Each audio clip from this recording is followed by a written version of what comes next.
éveillé, si c'est de ça que vous voulez parler, c'est maximum 2 heures. Ça fait qu'on a 2 fois plus de risques de développer un cancer aujourd'hui que nos grands-parents, par exemple. Donc c'est quand même quelque chose qui est important.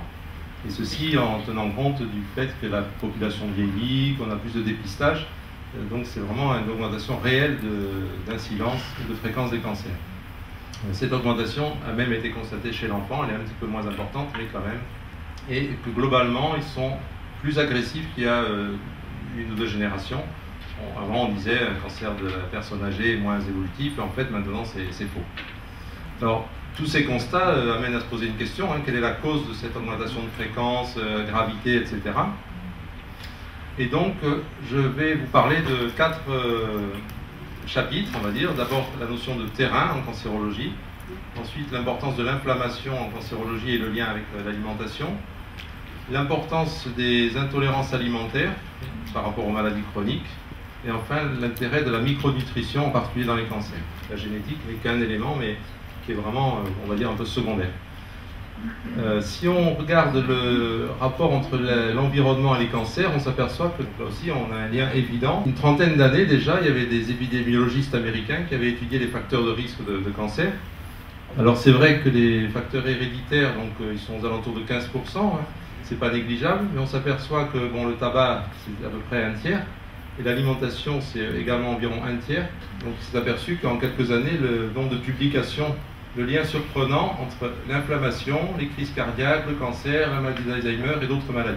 Quand on découvre un symptôme ou une maladie, bon là dans le cas présent un cancer, ce n'est que la partie visible de l'iceberg et on va essayer de retrouver des causes. C'est là qu'intervient la génétique. En fait, c'est la fragilité génétique qui va faire que chez une personne, ce sera telle maladie ou telle autre qui apparaîtra, ou éventuellement plusieurs maladies. C'est quelque chose qui est vraiment systématique, c'est la notion d'inflammation chronique. Donc ça, c'est quelque chose de très important. On va essayer donc d'agir sur l'inflammation, on voyait l'effet d'aspirine, mais on va essayer de voir s'il n'y a pas d'autres facteurs, façons d'agir, et en particulier donc sur les causes alimentaires. Alors pourquoi s'intéresser aux causes alimentaires?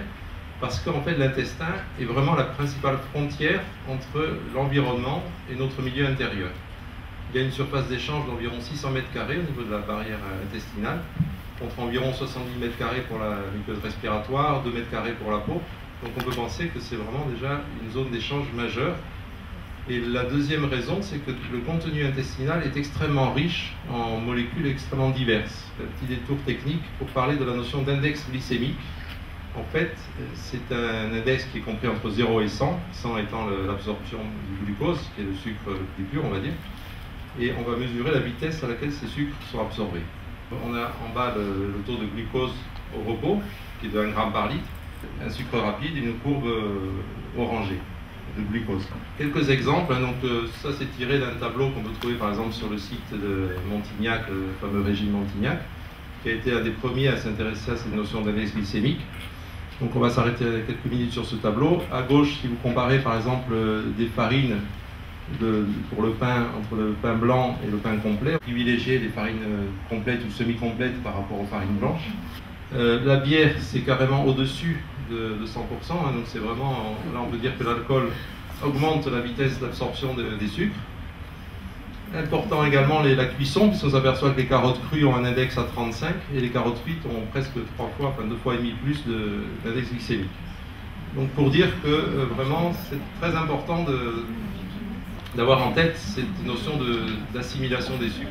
3 types d'acides gras, les acides gras saturés qui sont faits d'une chaîne de carbone simple, on va dire. Monoinsaturés, il y a ce qu'on appelle une double liaison dans la molécule à ce niveau-là, avec donc une seule double liaison. Et polyinsaturés, plusieurs doubles liaisons. L'intérêt de ces doubles liaisons est de donner aux molécules une souplesse. Et donc on peut imaginer que plus une molécule sera souple, et moins elle sera inflammatoire. C'est anti-inflammatoire. Les oméga-6 un peu moins, les monoinsaturés encore moins. Saturés, les viandes, etc. encore moins. Et alors il y a vraiment 2 poisons. C'est l'huile de palme, qui est très très pro-inflammatoire. Et puis d'autre part les acides gras hydrogénés, ou qu'on appelle également trans, qui sont en fait des acides gras qui ne sont pas naturels, qui sont issus de la préparation physique et chimique des huiles modernes. Les bonnes graisses, malheureusement, sont les graisses les plus fragiles. Elles sont altérées par la chaleur, la lumière, l'oxydation. Et donc, il est facile de comprendre que les aliments industriels vont utiliser essentiellement des mauvaises graisses afin qu'elles ces aliments artificiels se conservent plus longtemps. On estime, à partir de plusieurs études scientifiques, que le meilleur rapport entre oméga 6 et oméga 3 est un rapport de 3 sur 1. À gauche, un œuf, on va dire, il y a 50 ans et un œuf aujourd'hui, on a l'impression que ce sont les mêmes. En réalité, si vous regardez le rapport des acides gras qui le composent, l'œuf actuel, il est 5 fois plus pro-inflammatoire environ.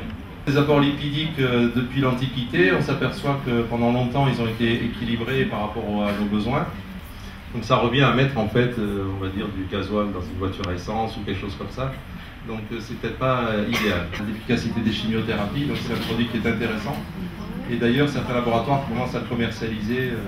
Alors, définition, c'est la mise en évidence d'anticorps dirigés contre des particules alimentaires, donc les plus fréquents étant les farines de blé, les protéines de lait, les œufs. C'est plutôt un problème de déficit enzymatique, de flore intestinale, donc on essaie de voir ça rapidement. Là, je donne un exemple, une personne qui avait une intolérance au lait, au froment, aux œufs, etc. Et donc, ça apparaît sous forme de dosage d'anticorps. Et donc, si vous avez à gauche un intestin normal qui ne laisse passer que les nutriments dans le sang, à droite, vous avez un intestin poreux qui va laisser passer en plus des bactéries, des déchets, et qui va provoquer une réaction inflammatoire et immunitaire. Certains médicaments, alors les anti-inflammatoires agressent directement la muqueuse digestive, on le sait, les ulcères liés à l'aspirine ou autre. Les antibiotiques en perturbant la flore, les antiacides également. En bas à gauche donc de l'intestin, on a ces fameuses particules inassimilables qui passent dans le sang. Elles vont d'une part créer une réaction immunitaire, immunologique, avec la création d'un complexe antigène-anticorps qui vont se poser dans les articulations, etc. Et d'autre part, une partie va aller dans le foie où elles vont être détoxifiées, donc éliminées. Souvent, les premiers symptômes, ce sont des symptômes neurologiques, donc fatigue, problème de mémoire, de concentration, troubles visuels, etc. En 90, le docteur Seignalé a prôné un régime, la quasi-totalité également des maladies auto-immunes, polyarthrite, sclérose en plaques. Statistiquement, on aurait pu attendre 30 cas de cancer sur cette période, et en fait, il n'a pu apparaître que 3 cas. Donc il y a quand même un effet préventif. Et actuellement, l'idée de cette alimentation est reprise par de nombreux médecins dans le monde. On revient rapidement sur les causes des intolérances alimentaires. On a parlé de la porosité intestinale, mais il y a d'autres facteurs qui favorisent les intolérances alimentaires. C'est la nature des aliments, qui sont plus ou moins immunisants, immunogènes, on va dire, essentiellement les protéines. Alors ça peut être des produits modifiés, le fait de modifier les protéines, soit du lait, soit des céréales, par exemple avec les OGM. Si on regarde bien une alimentation extrêmement riche en farine de blé, il y en a vraiment partout, les laitages également. L'insuffisance de mastication qui est souvent liée au stress, le fait de vouloir manger rapidement, etc. Donc tout ça c'est lié. Donc la mastication permet de mieux assimiler les aliments, en particulier en fragmentant les protéines, en les rendant moins immunogènes. On va faire appel à des probiotiques qui vont refaire la flore physiologique, des prébiotiques qui vont aider ces germes à se développer.